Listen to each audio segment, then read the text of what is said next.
Today was Judgement Day for one of Australia's worst environmental disasters, last year's explosion at the MONTARA exploration well off the Western Australian coast, which left oil leaking into the sea for more than 2 months. The federal government released the long-awaited findings of the MONTARA Commission of Inquiry, completed back in June. The report was damning of both the Northern Territory Department of Resources, which was responsible for regulating the rig, and the Thai-based operator PTTEP, which has other extensive oil production interests in Australia, but now faces the possibility of losing its licence. Business editor Greg Hoy reports. Clearly, the accident could have been avoided. Oil pressure has been building on the federal government since a blowout at the MONTARA rig on August 21st last year, which triggered an oil leak into the Timor Sea that would last 2 months, spewing a minimum 5,000 tonnes of oil into waters off the Kimberley coast of northwestern Australia. Then, to compound that pressure, as investigations continued, in April the Deepwater Horizon tragedy erupted in the Gulf of Mexico, claiming 11 lives and opening a putrid oil leak 1,500 metres below sea level, calling into question the modus operandi of the world's increasingly adventurous oil industry and the commensurate hazards posed for the marine environment. I think it was a very timely reminder that no matter how well we think the oil and gas industry is functioning in our marine environment, that accidents do happen, and that we need to be in a very strong position to minimise the risk that they happen and to understand the impacts of them when they do happen. The MONTARA rig, under regulatory authority of the Northern Territory Department of Resources, was operated by the Thai oil giant PTTEP, which at the time expressed bewilderment as to how such an incident could have happened. The incident is regrettable. It's a very, very unfortunate and very unusual incident. One would not expect it to recur again. The company continues to apply best practice to whatever it does. Investigators, however, reached a very different conclusion.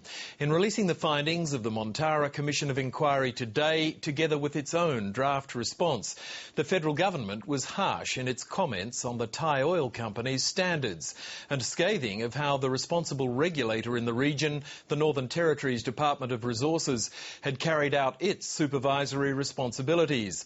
As a combination, it was a failure, said the minister, at the heart of this matter.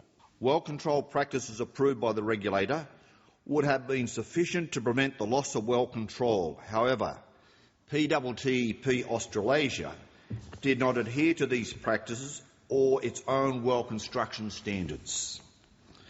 That the Northern Territory Department of Resources was not a diligent regulator, and its minimalist approach to its regulatory responsibilities gave it little chance of discovering these poor practices. PTTEP has other extensive interests in the Australian oil industry, including 21 exploration, production and retention licences.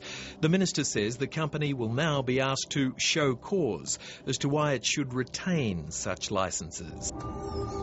A short time ago, PTTEP Australasia issued a written statement. The company believes the issues highlighted in the report are being addressed through the comprehensive action plan currently being implemented to ensure the incident which occurred at MONTARA is never repeated. PTTEP itself is a member of the Oil Industry Association, the Australian Petroleum Production and Exploration Association, which issued a statement suggesting the industry has not been sitting on its hands pending the release of the report and the government's response. Thorough reviews of industry practices and operations have been conducted by companies, and APPEA has initiated and is facilitating a number of cross-industry initiatives. There's lots of good things in this report. There's acknowledgement that the regulations need to be tightened, that we need to have more stringent oil spill preparedness plans, that the scientific monitoring needs to be done by the Science and Environment agencies and not involve the operator. And I think, there's a clear acknowledgement that the operator was at fault and that the regulator was at fault, and steps are being taken to address that. The MONTARA Commission of Inquiry, headed by senior public servant David Borthwick, reached no less than 100 findings and made 105 recommendations, of which the government says it will only reject 3, accepting there's a need to replace state regulators with a new national regulator. On the question of a single national regulator, I have at this point support from industry to a large extent and all state and territory governments with the exception of Western Australia. This industry, I might say, is exceptionally important to Australia's economic future. At the moment, for example, in 2008-9, the upstream oil and gas sector generated revenue of about $35.6 billion in Australia.